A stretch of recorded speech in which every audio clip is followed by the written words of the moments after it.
annaga ka dawlad ahaan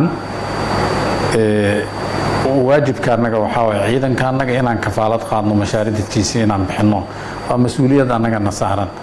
marka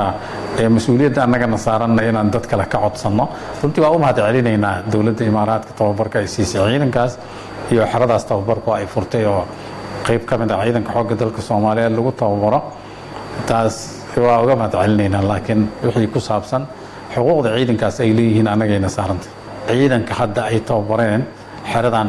General Golden lagu tababaray imaaraadka ay tababareen waa ciidan imaaraadka ay tababareen laakiin waxay ka tirsan yihiin xoogga dalka Soomaaliyeed ciidanka tababaray u joogeen markii hore ciidamada xoogga dalka Soomaaliyeed way ka mid ahaayeen tababaray u joogeen hadda qayb ayaa la tababarayay marka tababarkii guud ahaan hadda way dhameysteen inta badan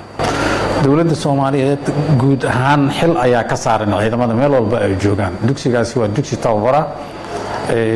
mashaaraadka la siiyana kuwa ku meel gaaray ahayeen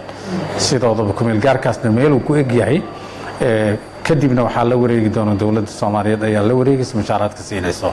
haddana waa la diyaariyay qorshahooda tirakoobkooda la diyaariyay nambaradooda waa la diyaariyay waxaan ku aadin doonaa 12 Abriil nambarada in la siiyo mashaaraadkoodna waa la siinay